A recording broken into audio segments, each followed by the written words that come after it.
La ràpida evolució de les tecnologies de la informació i la comunicació, anomenades TIC, ha modificat les formes de vida i de treball, els valors culturals i el perfil de la societat. L'escola, però, no sembla seguir el mateix ritme.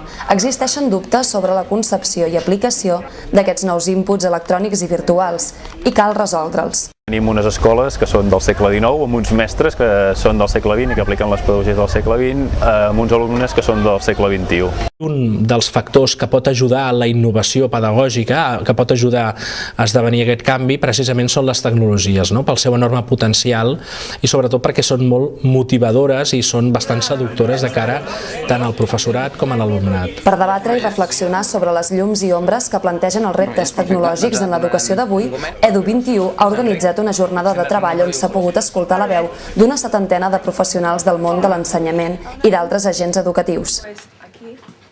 Jo soc una persona que sempre m'han interessat molt les TIC com a mecanisme per dinamitzar molt l'aula i aquí vaig veure que hi havia un treball interdisciplinar, gent de molts camps diferents i en molts sectors diferents del sector educatiu que podien contribuir al que jo volia, que és rebre i donar aportacions de molts camps diversos. La jornada s'ha desenvolupat al Centre de Tecnologies Ituarte de l'Hospitalet de Llobregat i sota l'epígraf Avancem cap a l'escola digital s'ha presentat l'estat actual del binomi educació i noves tecnologies. Els professionals de l'educació tenim la sensació de que primer no tenim les competències com a formació inicial, però que tampoc les obtenim tan fàcilment com a formació permanent, perquè ens depassa el nivell d'avenç d'aquestes tecnologies. La dinàmica de treball que s'ha seguit està basada en el debat i reflexió en grups cooperatius d'una sèrie de dilemes que actualment són presents a l'aula.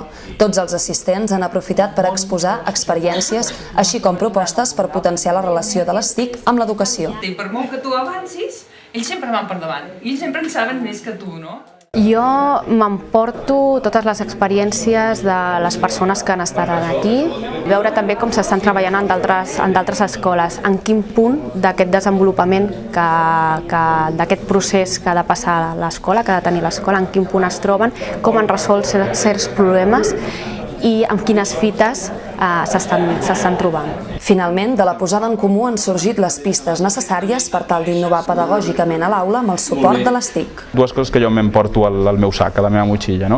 Una és entusiasme, he sortit entusiasmat, i l'altra és treballar en xarxa.